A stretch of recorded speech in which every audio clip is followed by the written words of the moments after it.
오늘 말씀이 이 아가서의 가장 핵심이고 절정이라고 할 수가 있는 부분들인데, 사탄은 하나님의 백성이 하나님의 말씀에 굉장히 중요한 부분들을 듣지 못하게 하는 일들이 참 있구나 하는 생각들을 더욱더 하게 되어집니다. 이 말씀을 드리는 것은 감기 독감 때문에 디인도 오지 못했다고 하고, 오늘 이 자리들 빈대가 이래 있어가지고 이분들이 각각들 또 사연들도 있겠지만은 여러분들이 이 말씀을 듣고 또 그분들에게도 함께 나누고 혹은 또 증거하는 그런 마음들을 가지면은 좋지 않을까 하는 생각들을 하기 때문입니다. 특별히 오늘 오후의 시간에는 특별히 사단이 우리들의 신앙을 방해하고 해방하고 낙담케 하기 위하여 어떤 일들을 하는가라고 하는 것들을 존 버년의 철로역정의 한 중요한 대목들을 통하여서 살펴보기로 하고, 오늘은 이 본문에 접근을 해서 아주 중요한 부분이 어떤 의미에서 중요한가 하는 것들을 여러분들과 함께 나누려고 합니다. 지난 주일에 첫날 밤에 정경을 상고하였는데요. 너무나도 신부가 아름다운 모습, 아리따운 모습으로 있는 걸 보고 또 신랑이 이제 반해가지고 면사포를 가리고 있는 바로 그 모습에 눈도 아름답고 또 뺨도 아름답고 또 입술도 그리고 이빨까지도 목도 너무 아름답고 유방까지 너무나도 참 쌍태 사슴 같다고 말하며 노래하는 이 찬가, 신부의 몸에 대한 이 찬가가 신랑 되시는 그리스도께서 우리 성도들을 보고 칭찬하고 그건 기대하고 그건 이렇게 비전을 갖고 있는 모습들을 우리가 상고하였었죠.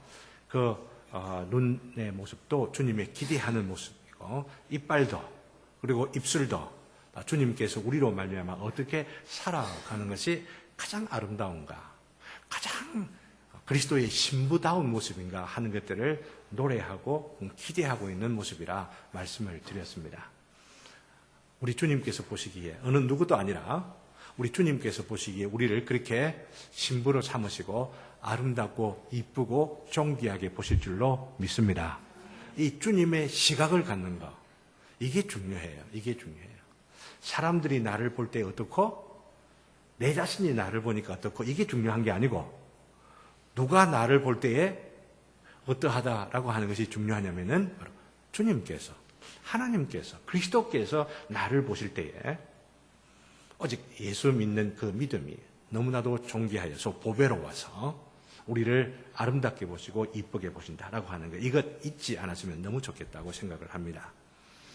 근데 여러분들 생각해 보세요. 면사포를 쓰고 있는 이 신부의 아름다운 모습에 대하여 노래한 뒤에 그 다음 순간에 무슨 일이 있겠습니까?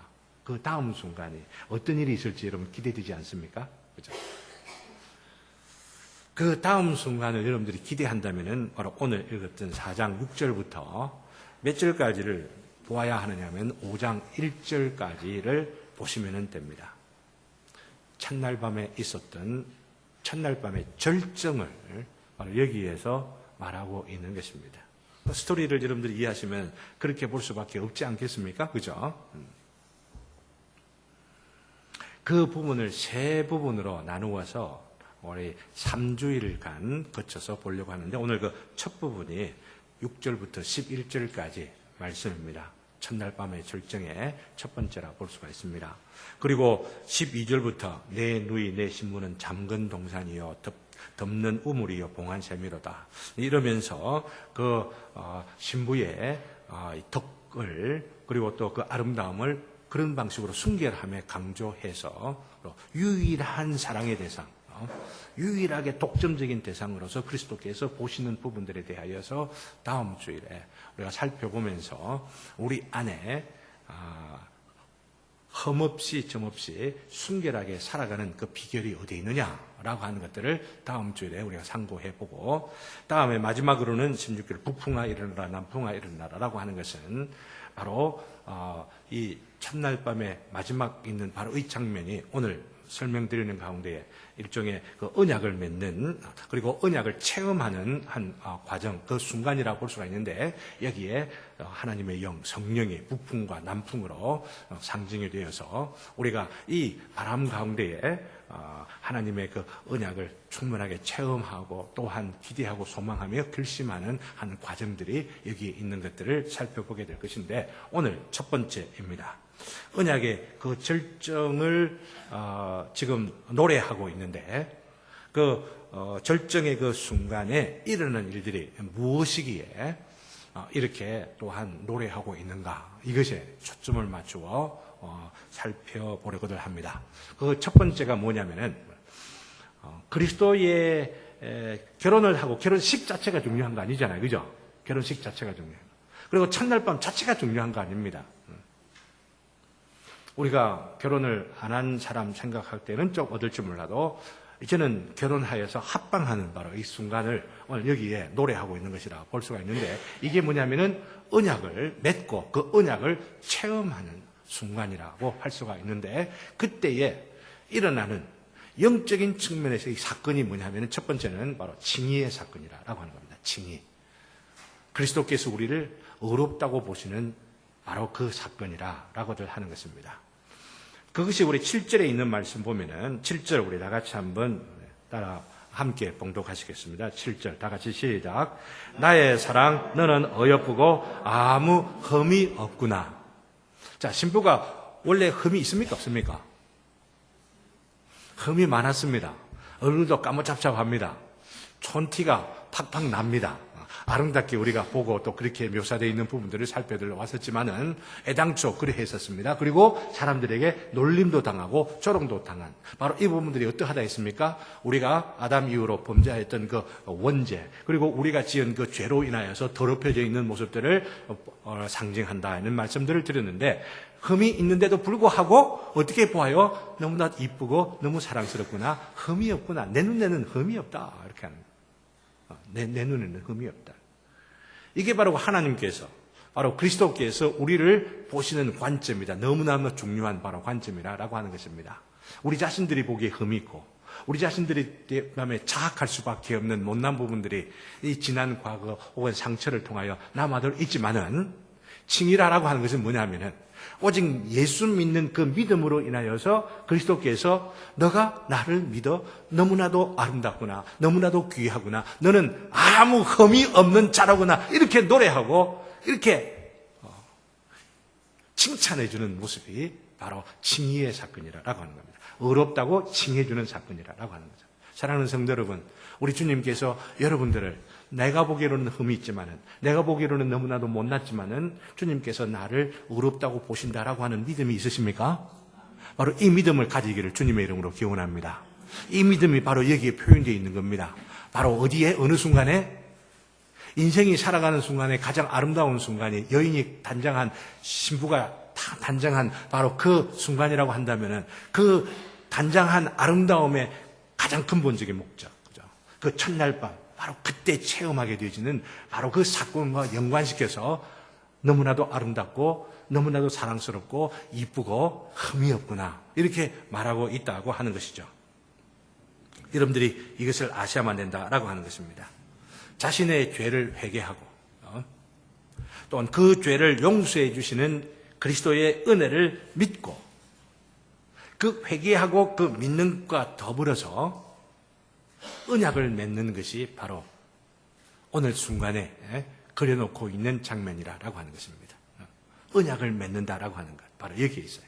여러분들이 그리스도와 더불어서 그 은총을 깨닫고 나의 지나간 삶이 하나님 앞에 반역하였구나, 하나님 앞에 참 못된 삶이었구나 생각하고 하나님을 중심에서 내가 살아야지라고 하는 마음을 갖고 청산하고자 하는 그 의지가 진심으로 참된 것으로 여러분들 가운데 있었다고 한다면은, 그때 내가 언약을 맺는다라고 하는 이런 의식이 없었다 하더라도 이미 그것들은 언약을 맺는 과정이라고 하는 것입니다. 그래서 성경 이곳저곳을 통하여서 우리에게 강조하고 있는 바를 시적으로 노래를 통하여 여기에 표현하고 있는 것이라고 하는 것이죠. 중요한 것은 바로 그리스도께서 우리를 의롭다고 보신다라고 하는 거죠. 그리스도께서 우리를 아름답다고 보시고 우리를 당신의 신부로 여기사 우리를 취하시고 당신의 것으로 삼으시고 또는 당신을 우리의 것으로 온전하게 주시는 사건. 그리고 우리가 주님께 온전히 드리고 주님께서 당신의 것을 다 주심으로 인하여서 하나가 되어지는 바로 그 사건. 이게 언약을 맺는 사건이라고 하는 거죠. 이게 첫날 밤 절정에 체험되어져야 할 바로 이 사건이라고 하는 것입니다. 첫날 밤 있다 하더라도 이거 없으면 안 됩니다. 이게 있어야 되는 거예요. 이게 있어야 돼요. 결혼식만 한다고 해서 되는 거 아닙니다. 바로 여기에까지 나아가야 되는 거예요. 언약을 체험하는 것까지 우리가 나가야 된다라고 하는 것입니다. 그게 주님께서 나를 두고 의롭다, 흠이 없다 이렇게 선언하시는 바로 이 선언의 음성을 들으면서 우리 마음 가운데 감사하고 기뻐하고 그러면서 거기에 대해 반응하는 바로 일들이 있어야 된다라고 하는 것이죠. 6절하고 8절을 보면은 우리 7절을 읽었는데요. 6절과 7절에서는 이런 언약을 맺는 절정의 순간을 향하여서 어떻게 하고 있어요? 초청을 하고 있는 겁니다. 바로 이 언약을 맺는 절정의 순간이 남아져 있는데 바로 이 순간으로 우리가 좀 들어가자라고 하는 거죠. 이 자리로 오너라 라고들 하는 것이죠. 우리 6절 다 같이 한번 보겠습니다. 다 같이 시작. 날이 저물고 그림자가 사라지기 전에 내가 모략산과 유향의 작은 산으로 가리라. 여기서 날이 저물고 그림자가 사라지기 전에라고 하는 표현이 앞부분에 나온 것들을 여러분들 기억나십니까? 2장 17절을 보면은 똑같은 표현이 나오는 것을 보게 됩니다. 결혼식 있기 이전입니다. 그때 무엇입니까? 여인의 그 마음 가운데에 주님과 더불어 언약을 맺고 신랑과 더불어 약조를 맺는 것이 너무 중요하다는 걸 깨닫고 날이 저물기 전에 빨리 오세요 라고 신부가 요청했습니다. 여인이 요청을 했습니다. 그때의 표현을 설명드렸죠. 날이 저물고 그림자가 사라지기 전 그냥 하루가 끝나는 때를 말하는 것이 아니고 심판의 때. 하나님의 마지막 하나님의 진노가 부어지는 바로 그런 때. 바로 그런 때가 있기 전에 언약을 맺기를 바랍니다.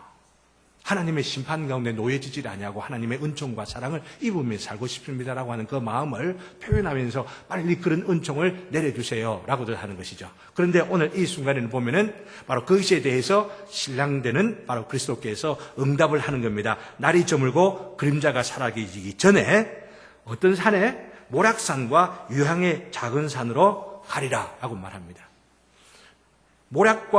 모략산과 유향의 산으로 작은 산으로 가리라라고 하는 것은 앞부분 2장 17절에서 베델의 산으로 신속하게 와달라라고 요청하는 바로 그게 있었지 않습니까? 그 베델의 산이 어떤 산이었어요? 언약의 산이라고 말씀드렸죠. 신부가 언약을 맺고 싶습니다. 예, 언약 맺는 게 허락합니다. 내 마음에 확신이 섰습니다. 이러면서 이제 결혼식까지 하게 되고 이제 마지막 첫날 밤의 절정에 지금 이르게 되는 바로 그때에 신랑이 하는 그 이야기인지 뭐냐면은 이 언약의 산을 표현하는 것이 바로 모략의 산과 유향의 산이라고 하는 것입니다. 옳다. 언약을 맺자. 너가 그렇게 원했으니 나도 오케이. 물론 이 모든 것들의 시작은 하나님께서 먼저 시작을 하셨죠. 그리스도께서 역사하시기 시작을 하셨던 겁니다. 그것에 대해서 여인이 이제 반응이 일어나니 그래 좋다. 함께 약조의 그 순간 그 절정을 우리가 맺어야 되겠구나 라고 하면서 말하는 바로 이 부분이라 볼 수가 있는 것이죠. 언약을 맺는 것. 그런데 언약을 맺는 것을 모략산과 유향의 산이라 이렇게 말하는 것은 언약이 갖고 있는 두 가지 성격을 말하는 겁니다. 모략은 무엇을 나타냅니까? 그 맛이 아주 쓰대요. 쓴맛 갖고 있다는 겁니다. 그래서 삼키기가 무척 어렵다는 겁니다. 근데 유향은 하면 향기이면서도 아주 달콤한 향기고 달콤한 맛도 또한 가지고 있다는 거죠. 다른 말로 말씀드리면 언약이 어떤 성격을 갖고 있느냐? 쓴맛을 갖고 있고 또한 달콤한 맛을 동시에 갖고 있는 거죠. 한편으로는 달콤하고 한편으로는 쓰다라고 하는 것입니다. 언약을 맺는 게 뭡니까? 바로 하나님의 자녀가 되는 거죠. 하나님의 백성이 되는 거죠. 하나님의 신부로서 살아가는 바로 그 순간에 그 절정에 오는 그 감격이, 그 황홀함이, 그 기쁨이 얼마나 달콤하겠어요. 신부 되신 여인분들에겐 전 항상 부럽게 생각하는 부분입니다. 이런 부분 보면은. 신부가 되어서 신랑을 기대하고 소망하다가 딱 만나는 그 순간을 남자들보다도 여인들이 더 잘 알 수가 있지 않을까 생각을 하기 때문에, 그죠? 그런 마음을 가지고 그 달콤함에 대한 그 기대와 또 소망들을 가지고 살아들 가는데, 그러나 참된 언약이라고 하는 것은 달콤한 것만 있는 게 아니고 쓴 맛도 있다라고 하는 것이죠. 언약을 맺고 그 언약을 따라 살아가라고 하는 것은 무엇을 의미하는 것입니까? 그 언약을 신실하게 지켜야 할 충성이 요구되는 것이죠. 그 언약을 따라서 바로 뒷부분 12절부터 나오는 대로 순결한 삶이 요구되는 것이라 볼 수가 있는데, 그 순결한 삶을 순결한 요구대로 그 받아서 살아간다라고 하는 것은 얼마나 더 쓴 맛들이 있는지, 아픔이 있는지, 그 유혹을 이겨내는 것에 강인한 훈련들이 있게 되는지, 그것들을 우리가 알게 된다면은 모락의 산으로 가자, 또 유향의 산으로 가자라고 하는 말이 언약을 함축하고 있다고 하는 바로 이것들을 보여주는 것입니다. 사랑하는 성도 여러분, 우리가 참 가정생활을 하면서도 가정생활에 행복함도 있고 또 가정생활에 부부로서 살아가는 가운데 아픔도 있잖아요. 신앙생활도 그런 거예요. 신앙생활도. 우리가 예수를 믿고 그로 인하여서 구원을 얻었다라고 하는 감격과 세상을 그 힘으로 인하여서 이겨낸다라고 하는 바로 이 기대와 소망들을 가지고, 또 어떨 때는 승리할 때 얼마나 기분이 좋습니까? 어떨 때는 다른 사람들은 뭐 그런 것 가지고 뭘 고민을 해. 그렇지만은 하나님과 언약을 맺은 자로서 직장 생활을 할 때에, 돈의 유혹이 오게 될 때에, 아니면 성적인 유혹이 오게 될 때에, 다른 사람들은 그냥 당연한 거야. 뭐 요즘 뭐 간음이 어디 있어? 그건 뭐 법적으로 아무것도 없는 거잖아. 뭐 이렇게들 이야기하고 그러는데도 불구하고 우리 그리스도의 양심을 갖고 있기 때문에, 하나님 앞에서 살아가는 그런 입장이기 때문에 그 달콤한 어떤 유혹이 있다 할지라도 그것을 끊어버리게 되는 그 아픔들이 있는 것이죠. 이걸 알아야만 되는 거예요.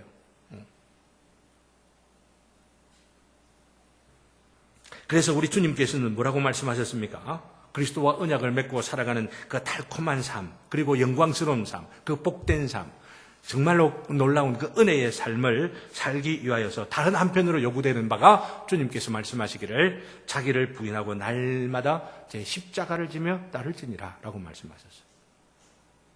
만일에 여러분들이 달콤한 것만 생각하고 신앙생활에 너무나도 쓰고 고통스럽고 가슴에 있는 아픔들을 거부한다라고 한다면 그 언약은 잘못 맺은 거라고 볼 수가 있죠.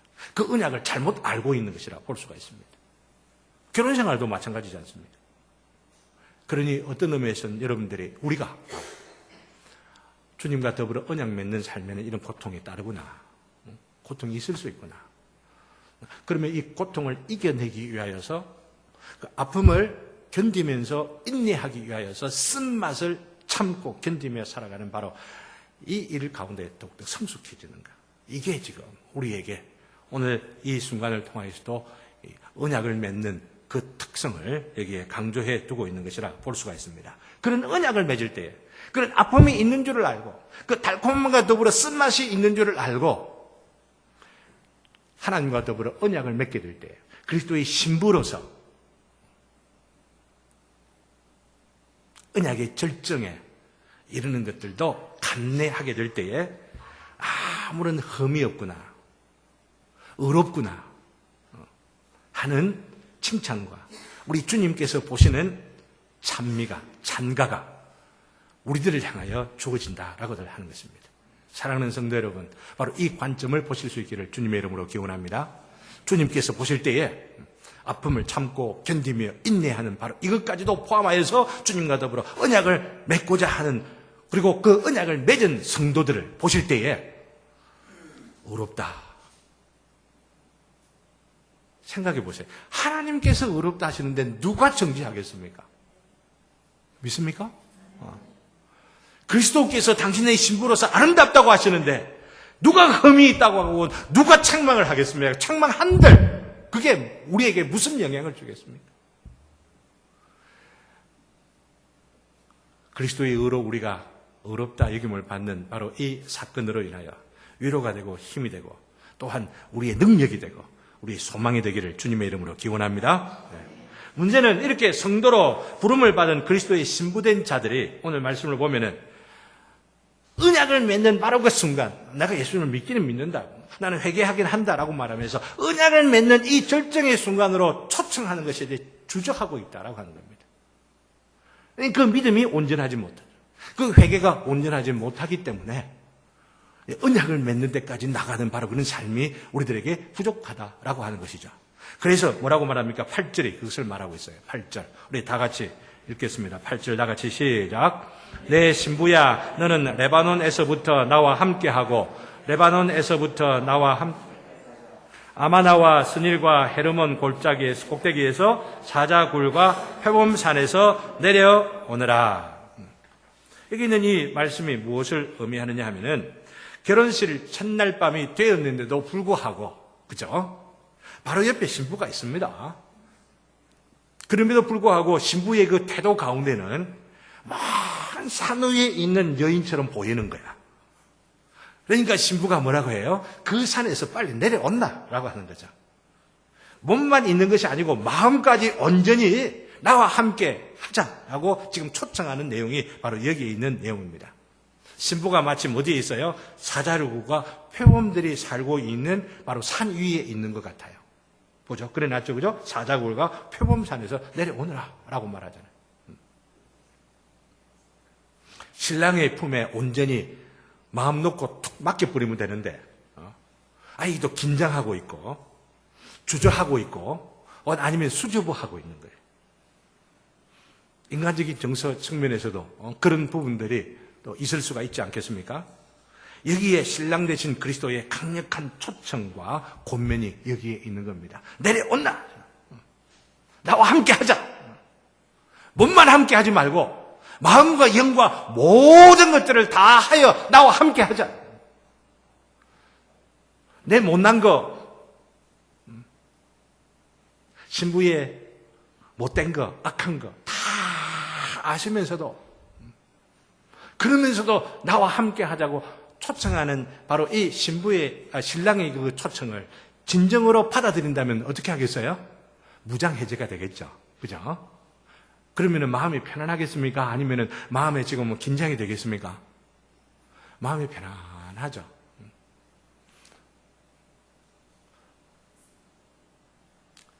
육체적인 아름다움으로 묘사를 하고 있기 때문에 이런 예를 여러분들에게 들어도 이해가 될는지 몰라요. 제가 결혼한 첫날 밤에 죄송합니다. 집사람하고 키스를 해달라고 했어요. 하기 전까지 키스를 못 하겠더라고요. 그런데 입을 맞추고 나서부터 얼마나 편한지 모르겠더라고요. 왜 그런지 아십니까?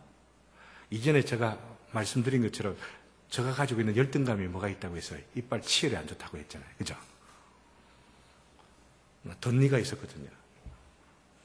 뭐 다 알겠죠. 다 알 것이라고 내도 또 압니다. 그렇지만은 이 첫날 밤에 절정에 있는 그런 순간이기 때문에 여러분들은 어떤지 몰라도 주저하는 마음들을 가지고 이것 알면 어떻게 하나, 다 들키면 어떻게 하나라고 하는 그런 어떤 생각들을 가지고 있다가 이제 모든 것 다 깨어놓게 되어지는 바로 그런 상황들이 되어지니까, 그러고 나니까 마음이 너무너무 편하고, 그럼에도 불구하고 나쁘다는 내색, 기분 나쁘다는 내색이나 아니면 어떤 그런 내색들을 전혀 하지 않고 그냥 그대로 내 자신을 인정해주는 아내의 모습, 그 신부의 모습이 저에게는 너무 감사하게 생각되고 그러면서 편안해지더라라고 하는 것입니다. 내 마음을 더욱더 열어서 그를 더 사랑하게 되는 바로 그런 마음들을 가지게 되었다라고 하는 것이죠. 근데 이 신부가 지금 그 마음을 못 가지는 거예요. 나의 이런 약점도 있는데,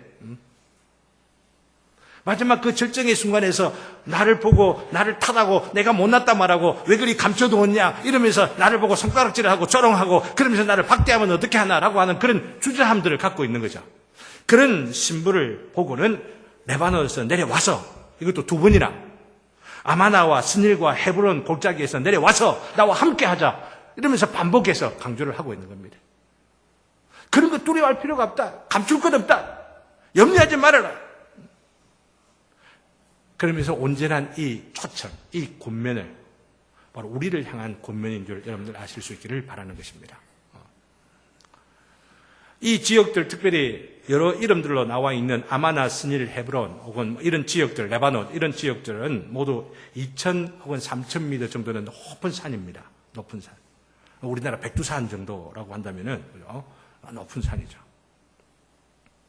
근데 이런 산들이 성경이나 아니면 고대 근동의 문헌들을 보게 되지면은 어떤 것으로 알려져 있냐면은 신들이 거처하는 곳으로, 신성한 어떤 그런 지역으로 알려져 있습니다.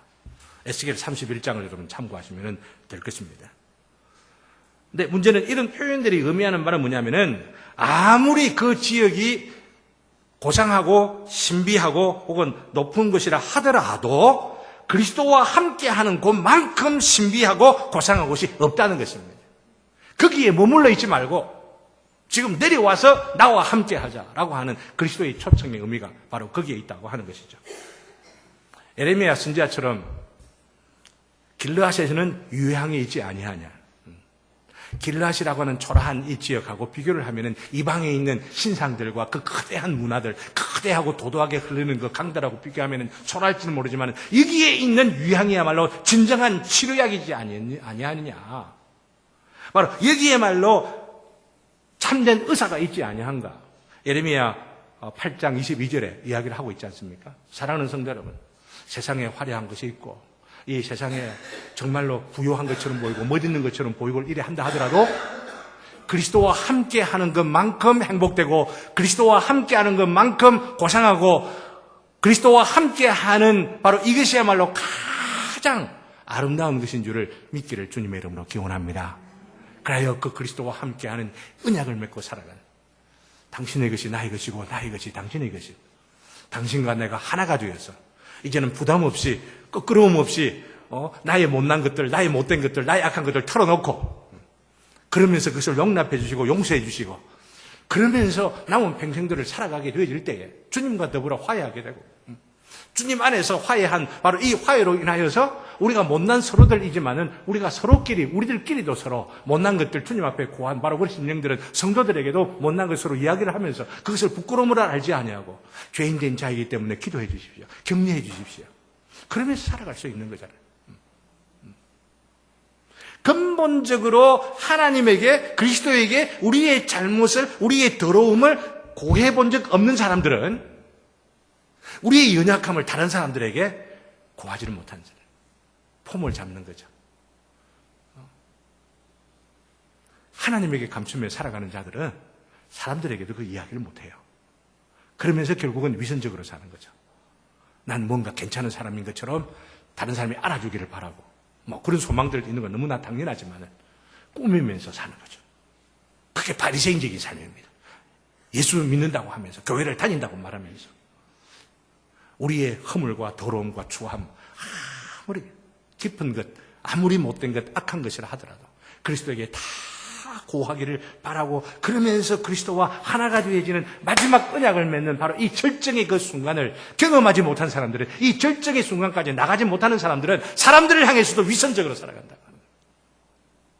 이러한 것 없이 그리스도 안에서 하나가 되어지고 그리스도 안에서 모든 허물들을 내어놓고 언약을 맺는 신혼날 첫날 밤의 이 절정을 항상 기억하면서 살아가시는 저와 여러분 되시기를 주님의 이름으로 기원합니다. 네. 가장 신비하고 가장 위대하고 가장 영광스러운 것 그리스도 앞에서 벌거벗어서도 책망받지 않는 순간 내 가장 못나고 악하고 추하고 더러운 것들을 다 벌거벗은 채로 내어놓아도 부끄러움 없이 지낼 수가 있는 바로 그 순간의 체험. 이게 칭의의 순간이라는 거예요. 의롭다, 흠이 없다 이렇게 보시는 순간이라는 거예요. 이 은혜를 이미 경험한 분들 계시고 이 은혜를 소망하면서 살아가는 우리들 모두가 되었으면 좋겠다고 하는 것이죠. 둘째는 오늘 참 이 주 너무나 중요하기 때문에 시간은 가고 이야기를 다 못 드려서 참 아쉽다 싶은 생각이 드는데 그래도 어쨌든 최대한 빨리 좀 설명드려 보도록 하겠습니다. 두 번째가 뭐냐면은 연합으로서의 중생의 사건이라고 하는 겁니다. 언약을 맺는 것은 뭐냐면은 그리스도와 더불어 하나가 되어지면서 이 하나가 되는 것은 뭘 의미하느냐? 중생의 사건을 이야기한다라고 하는 것이죠. 본문에 보면은 신랑이 마음이 빼앗겼다는 말을 2번이나 합니다. 내 눈으로 보는 것과 내 복의 구슬의 한 깸으로 내 마음을 빼앗구나. 9절 다 같이 읽겠습니다. 다 같이 시작. 내 누이 내 신부야 내가 내 마음을 빼앗았구나. 내 눈으로 한번 보는 것과 내 목의 구슬 한 깸으로 내 마음을 빼앗았구나. 마음이 빼앗겼다는 것은 신부의 매력에 신랑이 지금 푹 빠져버렸다는 것을 말합니다. 푹 빠져버렸습니다. 반해버렸습니다. 눈에 지금 신부만 들어오는 거예요. 신부의 아름다운 모습만 들어오는 겁니다. 마음이 빼앗겼다는 거, 그죠? 이것은 그냥 마음만 빼앗겼다는 게 아니고 이제는 바로 결혼식이라는 이 장면을 생각하면 마음도 빼앗겼으니 몸도 다 주겠다라고 하는 거죠. 그렇잖아요. 몸도 다 주겠다. 마음과 몸이 지금 하나가 되는 겁니다. 우리는 이것을 생명의 연합이라고 하는 겁니다. 몸만 하나 되는 이것 단순한 정도가 아니라 마음이 하나가 되고 몸이 하나가 되는 바로 이것. 이게 진정한 결혼에 우리 주님께서 계획하고 계시는 그 의도 중에 목적 중에 하나이죠. 근데 이것을 영적으로 우리가 지금 생각을 하는 것입니다. 생명의 연합이라고 하는 것은 생명. 신랑과 신부가 같은 생명을 가지는 겁니다. 그리스도와 바로 신자가 그 신부된 우리 그 그리스도인이 같은 생명을 가지게 되는 것입니다. 동일한 생명을 가지게 되는 거예요. 물론 그리스도는 창조되지 않은 생명이고 우리는 피조된 생명이지만 그러나 근본적인 면에서 바로 그리스도의 생명과 우리는 또한 동일한 동질의 성격을 가지고 있는 것이죠. 그게 나은 바 되었다라고 하는 겁니다. 나아진 것은 생명과 생명이 동일하다라고 하는 바로 그런 의미를 갖고 있기 때문이죠. 중생이 바로 그거라고 하는 겁니다. 중생. 생명을 주고받는 연합이 시작된 겁니다. 언약의 그 절정의 순간에 체험되어지는 게 뭐냐면은 우리가 거듭났구나, 새로운 존재가 되었구나라고 하는 것들을 깨닫는 거죠. 이것은 입술을 맞추고 깊은 키스를 주고받는 것으로 오늘 표현되어 있습니다. 그래서 11절 말씀 봅니다. 11절 우리 다 같이 읽습니다. 시작. 내 신부야 내 입술에서는 꿀방울이 떨어지고 내 혀 밑에는 꿀과 젖이 있고 내 의복의 향기는 레바논의 향기 같구나. 이게 내 혀 밑에는 꿀과 젖이 있다라고 하는 것 그냥 쪽집게 가지고 혀 한번 뒤집어 봐 이렇게 해서 아는 겁니까? 어떻게 아는 걸까요? 서로 입을 맞추는 거죠. 그러면서 입을 맞춰보니까 그 입맞춤이 너무 달콤하다는 거죠. 너무 향기롭고 너무나도 매력적이어서 그냥 막 정신이 지금 뾰롱하고 지금 가는 겁니다. 지금. 바로 이 순간에 서로를 주고받는 바로 이것. 서로를 주고받는 것. 나의 입술을 당신에게 주고 당신의 입술을 내가 취하면서 서로가 그 즐거움과 그 쾌감 가운데 들어가게 되는 바로 이것.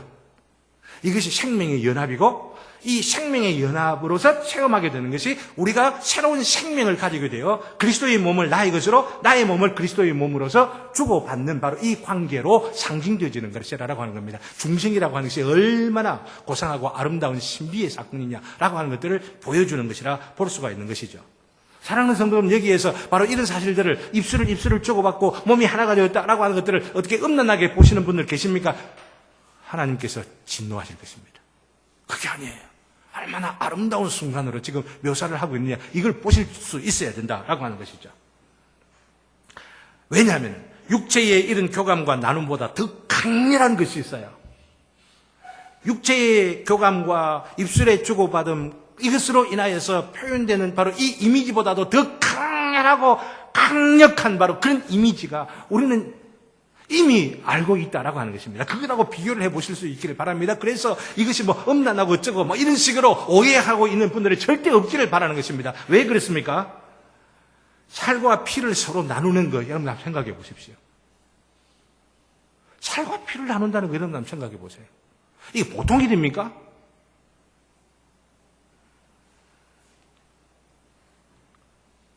매주일 성찬이 바로 살과 피를 나누는 것이라고 하는 것을 아셔야만 합니다. 그리스도의 살을 먹고 피를 마신다라고 하는 것은 그리스도의 살을 먹고 피를 마신다고 하는 여기서 끝나는 게 아니고 당신이 당신의 피를 당신의 살을 나에게 다 주셨으니 나의 모든 것도 다 드립니다라고 하는 거예요. 이런 의미가 성찬에 지금 배어 있는 것이라고 하는 거죠.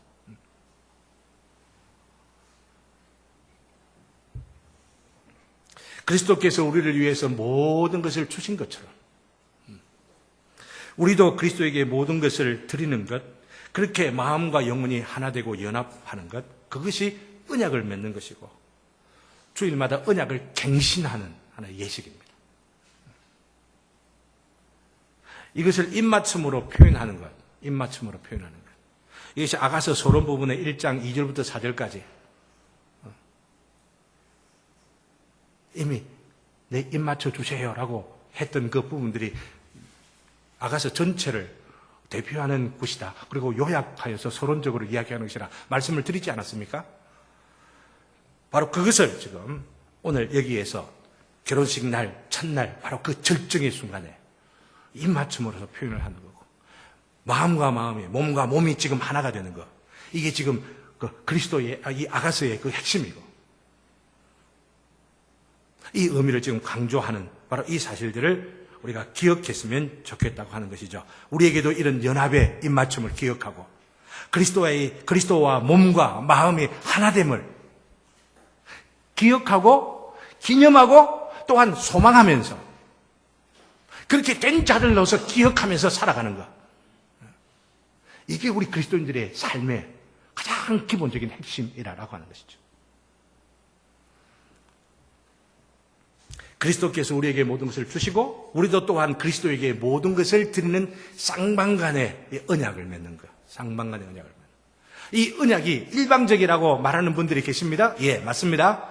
이 언약을 맺는 것을 하나님께서 먼저 시작하셨다라고 하는 것. 먼저 시작하셨으면 어김없이 그 사람은 하나님과 쌍방적인 그 언약을 맺는 것에 이르게 된다라고 하는 그런 측면에서 일방적입니다. 그러나 이 일방적인 것의 이 결론은 쌍방적인 바로 여기에 있다라고 하는 거예요. 서로 간에 주고받는 바로 여기에 있다라고 하는 거예요. 입술을 서로 주고받고 몸을 주고받고 마음을 주고받고 영혼을 주고받고 생명을 주고받는 바로 이것. 이게 바로 중생의 사건. 이 언약 맺음을 매주일마다 기념하는 것이 성찬인 것도 또한 기억하면서 이번 성찬에도 주님께서 나에게 모든 것을 주셨사오니 저도 주님에게 다 모든 것을 드립니다. 이런 믿음을 갖고 참여하시는 저와 여러분 되시기를 주님의 이름으로 기원합니다. 그러면서 마지막으로 세 번째로 언약을 맺는 것은 동시에 성화의 순간이다라고 하는 거죠. 성화. 칭의와 중생은 동시에 성화가 올 수밖에 없는 성격을 가지고 있습니다. 내 안에 있는 생명의 본성이 거듭나게 되어 그리스도의 생명으로 우리가 다시 태어나게 되었다면 그리스도의 생명이 가지고 있는 바로 이 생명의 본질 때문에 우리는 거룩해질 수밖에 없는 거예요. 또 거룩의 동력이 바로 여기에 있는 것입니다. 그래서 성화에는 어떤 사람들은 중생하고 나서 그 다음에 성화 이렇게 이야기하는데 중생의 순간에 그 다음에가 아니고 성화가 그 순간에 되어지고 그리고 계속해서 거룩해지는 성화가 있는 것이다 하고 구분을 하기를 즉각적 성화가 있고 즉 거듭나는 순간에 성화가 되어지는 게 있고 그 뒤에 계속되어지는 점진적 성화라는 게 있다. 이렇게 설명을 하곤 합니다. 본문은 이것을 향기로서 강조한다는 거죠. 향기. 이 언약 맺음의 자연스러운 결과, 즉 이 언약 맺는다는 것 칭이 의롭다 여겨지게 되고 또한 중생하게 되는 것과 더불어 자연스러운 그 결과로 향기가 충만해지는 거죠. 그죠? 향기가 충만한 거 10절 말씀입니다. 10절 다 같이 읽습니다. 다 같이 시작. 내 누이 내 신부야 내 사랑이 어찌 그리 아름다운지 내 사랑은 포도주보다 귀진하고 내 기름의 향기는 각양 향품보다 향기롭구나. 네, 됐습니다. 그리고 11절에는 향기가 또 한 번 나오죠. 맨 마지막 구절입니다. 11절 맨 마지막에 내 의복의 향기는 레바논의 향기 같구나 라고 말하죠. 이 향기는 바로 선행의 향기입니다. 우리가 거룩하게 되어지면서 풍겨나게 되는 그런 향기라고 하는 겁니다. 의롭다고 선언되어진 자들은 이 의로움에 기초해서 선행의 향기가 풍겨지게 되는 것이죠. 만일에 선행의 향기가 풍겨지지 않는다고 한다면 중생이 잘못됐다고 볼 수가 있고, 중생하지 않았는데 중생했다고 착각하고 있을 수도 있는 것이죠. 다른 어떤 것보다도 오늘 이 본문을 마지막 메모리 지으면서 기억해야만 할 것은 사람들이 아니라 신랑 되시는 그리스도께서 우리의 선행을 향기로 여기시면서 기뻐하고 즐거워하신다라고 하는 겁니다. 이게 오늘 핵심이라고 볼 수가 있습니다. 사람들이 어떻게 보든지, 그죠? 그리스도께서 우리를 향기롭게 보시고 우리의 옷에 나는 향기조차도 향기롭다고 여기신다라고 하는 겁니다. 그래서 주목을 하며 마무리를 짓고자 하는 것은 레바논의 향기라 이렇게 말하는 것이죠. 레바논에 많이 자라는 향나무의 향기가 그곳에 살았던 여인의 몸에 배이고 의복에 한껏 배어 있는 모습을 연상하면 이 표현은 자연스럽다고 볼 수가 있는데, 중요한 것은 오늘 앞부분에 레바논의 산에서 내려오라라고 했거든요. 그 주저하는 마음으로 거기 살았던 바로 그 이전의 삶, 그 이전의 삶에서 묻어있던 그 향기, 그것조차도 이제는 레바논의 향기 같이 아름답다, 이렇게 지금 말하고 있는 거거든요. 그 옷에서 나는 그 향기가. 예를 들어서 바울이 회심하기 이전의 삶을 바울 자신은 뭐로 여깁니까? 배설물처럼 여긴다는 말을 합니다. 그렇지만은 바울 자신은 배설물처럼 여길지는 몰라도 우리 주님께서는 바로 배설물처럼 여기는 바로 그것을 사용하셔서 아름답게 만드시는 바로 역사가 이 성화 거룩의 역사라고 하는 것입니다. 바울의 거듭나기 이전에, 중생하기 이전에 쌓았던 학문과 열심히 있는 태도, 그런 삶, 그리고 그런 어떤 성격, 성품, 이런 것들을 하나님께서 귀하게 사용하셔서 만드신 것이, 우리 눈앞에 있는 것이 바로 바울 서신입니다. 성경의 한 부분인 바울 서신입니다. 그래서 바울 서신이야말로 바울의 의복에서 나는 레바논의 향기라 이렇게 말할 수가 있는 것이죠. 우리가 거듭나기 전에 있었던 바로 어떤 행동도, 어떤 처신도, 어떤 결과들도 사실은 거듭나지 않았다고 한다면은 절대로 선행으로 여겨질 수가 없는 것들입니다. 오히려 지옥의 불길에 불쏘시개 밖에 되지 아니하는 것들이죠. 여러분들 믿으십니까? 거듭나지 아니하면은 이전에 사람들 보기에 대단한 것처럼 정말 칭찬받는 어떤 것들이 있다 할지라도 거듭나지 아니한 채로 죽는다면은 그 모든 일들이 지옥의 불쏘시개 밖에 안 되는 거예요. 그렇지만 거듭나게 되어지는 바로 이것 때문에, 그리스도로 말미암아 의롭다 여기지는 바로 이것 때문에, 내가 비록 보기에 이전에 있던 일들이 배설물처럼 여겨지게 되고 부끄럽게 여기지는 바로 그것들을 주님께서는 아름답다고 보시는, 향기롭다고 보시는 복된 역사가 있다라고 하는 것입니다. 사랑하는 성도 여러분, 그렇기 때문에 우리가 그리스도 안에서 은혜를 입고 거듭나게 되어 살아가는 삶이 얼마나 복되냐라고 하는 것들을 믿을 수 있기를 주님의 이름으로 기원합니다. 우리의 과거가 재평가되어지는 겁니다. 앞으로의 삶도 주님 앞에 복되게 여겨지게 되고 은혜롭게 여기게 되고 영광스러운 자리에 있게 되어지는 것뿐만 아니라 우리는 실패라고 여겼던 바로 그때, 낭패를 당했다고 생각하며 내 마음속에 상처가 옹이져 있는 바로 그 과거라 하더라도 주님께서는 아름답다고 보시는 일들로 변화가 되어지는 것입니다. 소나무에 옹이가 져 있는 것들이 얼마나 보기가 흉한 것처럼 그 상처가 있습니까? 그러나 바로 그 옹이 때문에 소나무가 전체적으로 얼마나 아름답게 보여지는 바로 그것처럼 우리 주님께서 상처난 나의 과거를 아름답다고 여기시고 또한 아름답게 평가하시고 그러나여 나의 삶을, 나의 인생을 아름답게 만들어 가시는 바로 이 부분이 있는 것들을 기억하시고 바로 이것이야말로 주님과 더불어 언약을 맺는 자의 특권이고 축복이고 또한 참 영광인 줄을 알고 하나님과 언약을 맺고 살아가는 일에 주저하지 마시며 오늘 이 심령, 오늘 예배를 드리는 가운데도 주여 내가 주님과 더불어 언약을 맺는 자로 언약의 자녀, 언약의 백성으로 살아가기를 간절히 소원합니다. 도와주시옵소서. 이 은혜를 누리게 하여 주옵소서. 칭의에 그리고 중생에 그리고 성화에 이 놀라운 은총들을 덧입어 살아가는 저와 여러분 모두가 되시기를 주님의 이름으로 기원합니다. 다 같이 찬송 228장 찬송 부릅시다.